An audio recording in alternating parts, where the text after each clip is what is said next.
오늘 하나님의 말씀은 창세기 23장 1절 2절입니다. 사라가 127세를 살았으니 이것이 곧 사라의 향년이라. 사라가 가나안 땅 헤브론 곧 기럇 아르바에서 죽음에. 오늘 설교 제목은 죽음에 대한 올바른 개념입니다. 제가 대학교에 있을 때였습니다. 한 나이 많은 분이 마을에 계셨는데 난 지나가는 말로 요즘 무슨 일로 소일하십니까? 라고 물으니 그분이 대답하길 건강을 위해 오전에 걷는다고 하시면서 그 코스가 자기 집에서 산 중턱에 있는 곳까지라고 말씀하셨습니다. 그래서 저는 왜 그곳을 정하고 늘 다니십니까? 라고 물으니 그분 대답이 그것은 내가 나중에 죽어서 묻힐 산소자리가 있어 라고 했습니다. 그때 저는 생각하기를 자기가 죽을 산소자리를 보면서 도대체 무슨 생각을 하며 그것을 볼까?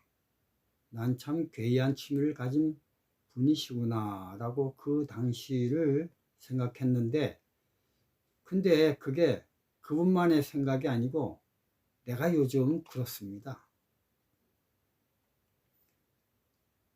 성경을 보면 온통 죽음의 이야기들이 내 눈에 띄입니다. 또 성경은 온통 죽음 이야기뿐입니다. 인간을 창조한 후 죽는다는 이야기로 성경은 시작이 됩니다. 창세기 2장 17절 선악을 알게 하는 나무의 실과는 먹지 말라. 내가 먹는 날에는 정녕 죽으리라. 내가 이렇게 말을 하면 다른 분들은 말씀하시기를 아니 목사님 창세기 1장은 생명 창조의 이야기로 꽉 차 있는데 왜 처음부터 죽음으로 시작된다고 하나요? 목사님 틀립니다.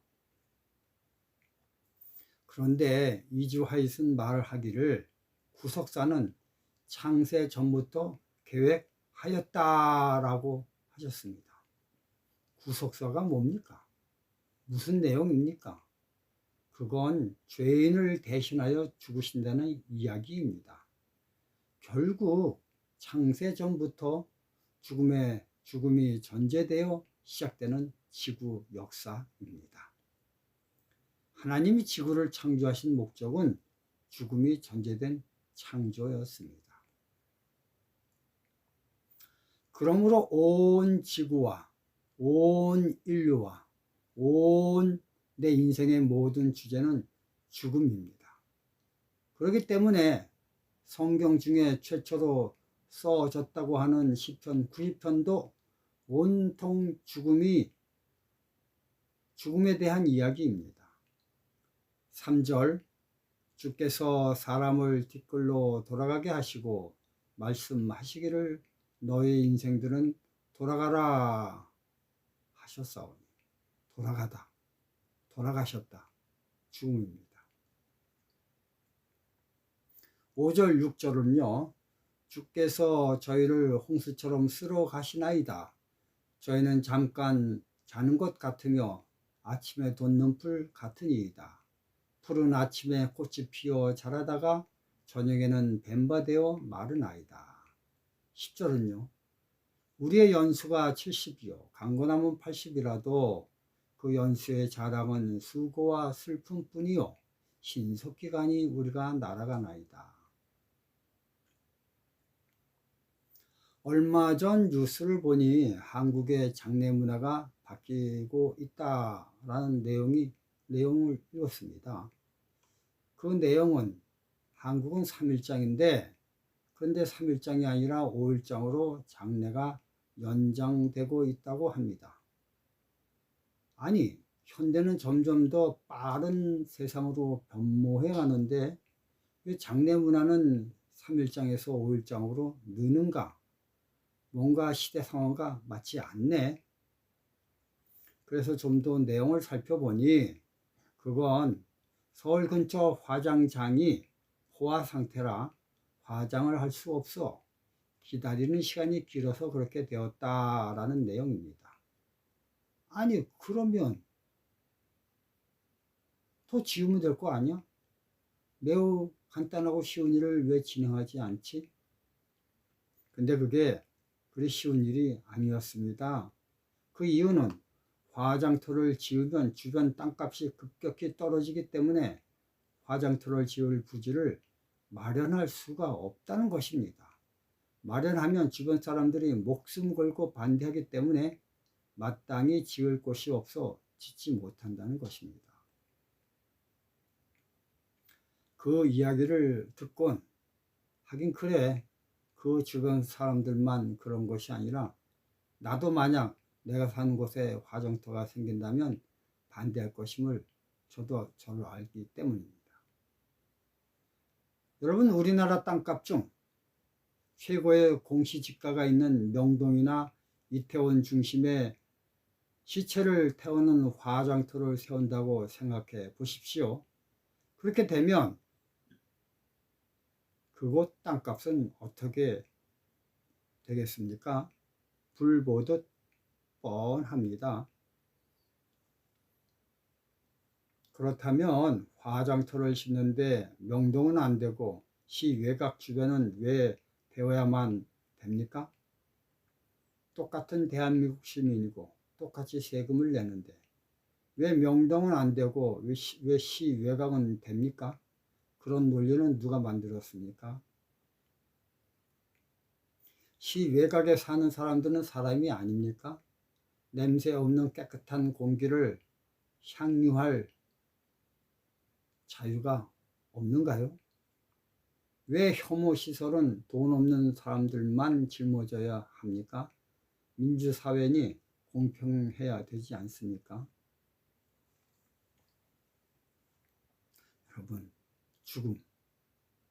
이것은 인류 최악의 문제입니다.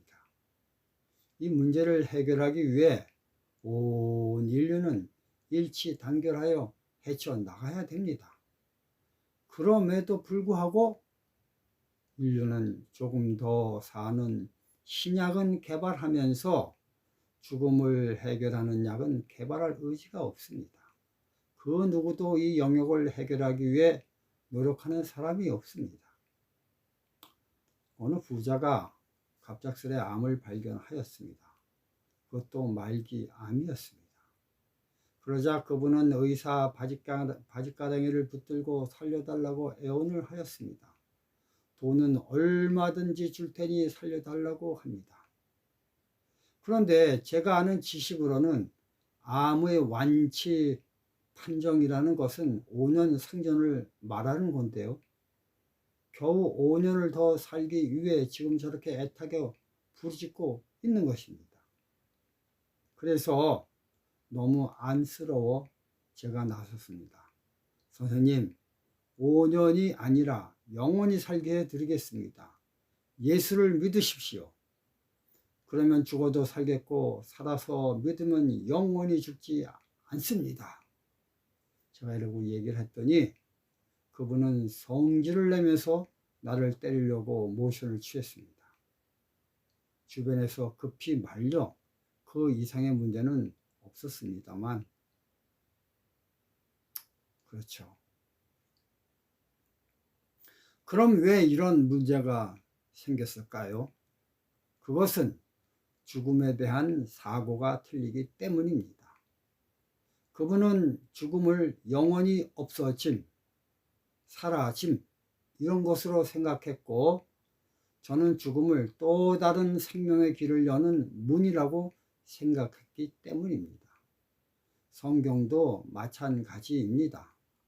성경은 보통 평범한 사람들이 생각하는 죽음의 뜻인 영원한 이별, 없어짐, 소멸 등으로 사고하기 때문에 죽음이 무섭고 두렵습니다. 다시 돌아오지 못하는 여행이라고 생각하기 때문에 슬프고 고통스럽고 눈물이 납니다. 그러나 성경은 그렇게 죽음을 정의하고 있지 않습니다. 죽음은 더 높은 경지에 이르는 발판으로 생각을 합니다. 죽음의 경험을 한 사람만이 진정한 하나님을 이해할 수 있다고 알려주고 있습니다. 우리가 보는 성경을 예수님은 두 부분으로 나누셨습니다. 하나는 하나님을 향한 사랑과 그리고 또 하나는 사람을 향한 사랑으로 나눴습니다. 그런데 그것을 또 축약하여 한 단어로 말씀하시길 성경은 사랑이라고 하셨습니다. 그러므로 죽음은 이 하나님의 품성인 사랑을 깨우치면 해결된다는 것이 성경의 가르침입니다. 그것을 우린 아담의 경험을 통해서 증명할 수 있습니다. 창세기 2장 21절 여호와 하나님이 아담을 깊이 잠들게 하심에 잠들매. 예수님은 이런 죽음의 현상을 잠과 죽음 이렇게 두 가지로 표현하셨습니다. 요한복음 11장 11절 14절 우리 친구 나사로가 잠들었도다. 그러나 내가 깨우러 가노라. 제자들이 가로되 주여 잠들었으면 낫겠나이다 하더라. 예수는 그의 죽음을 가리켜 말씀하신 것이나 저희는 잠들어 쉬는 것을 가리켜 말씀하심인 줄 생각하는지라. 이에 예수께서 밝히 이르시되 나사로가 죽었느니라. 그러므로 아담이 그냥 잠든 것이 아니라 깊이 잠들었다고 표현한 것은 그 현상이 죽음임을 넌지시 암시하는 것입니다. 그러나 만약 아담이 죽지 않았다면 아담 그대로 혼자였을 것입니다. 허나 그가 죽음으로 그는 너무나 사랑하는 아내 하와를 얻게 됩니다. 내 뼈 중에 뼈요 살 중에 살이라. 23절 말씀입니다. 이것은요 토성학적으로 예수님이 죽으심으로 여자 즉 교회 에클레시아를 얻는 것을 상징하고 있습니다. 아담이 죽음으로 사랑하는 아내를 얻은 것처럼 예수님도 죽음으로 교회를 얻으셨습니다. 우리도 마찬가지입니다. 죽음의 경험으로 새 생명인 부활을 얻게 되는 것입니다. 그래서 성경은 온통 재림을 신랑과 신부의 관계로 이야기를 하고 있습니다. 창세기 4장을 보시기 바랍니다. 악인들의 명단을 보면 몇 살을 살고 무엇을 했고 누구를 낳았다는 기록은 있지만 죽었다는 기록은 없습니다. 반면에 창세기 5장을 보면요 의인들의 명단이 나오는데요 거기서는 얼마를 살고 누굴 낳고 죽었다 이런 기록이 나옵니다.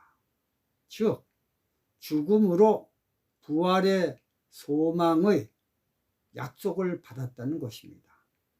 그렇기 때문에 계시록 14장 13절 자금 이후로 주 안에서 죽은 자들은 복이 있도다.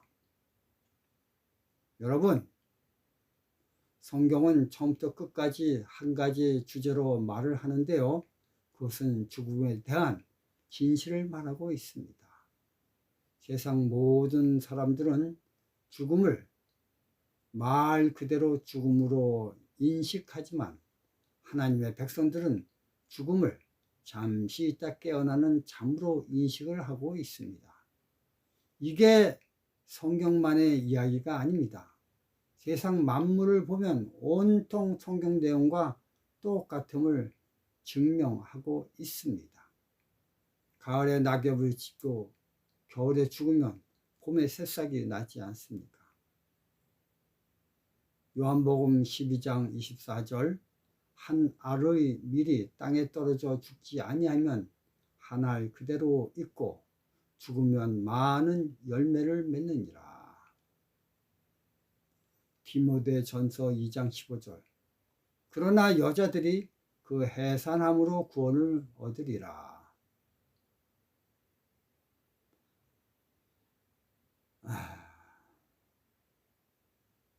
하와는 말씀에 의해 이삭을 낳음으로 예수 재림시 부활하여 승천할 것입니다.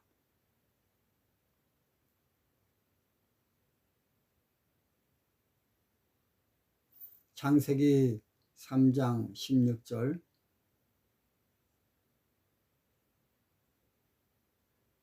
창세기 3장 16절보다 이렇게 되기 위해 하나님은 선악과를 따먹은 여자에게 이런 저주를 내리셨어요. 창세기 3장 16절 또 여자에게 이르시되 내가 내게 잉태하는 고통을 크게 더하리니 내가 수고하고 자식을 낳을 것이며.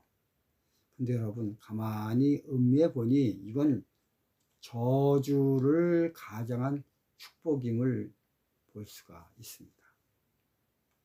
여러분과 저 모두 다 주 안에서 잠든 자가 되어 복받는 사람 되길 바라며 말씀을 마치겠습니다. 감사합니다.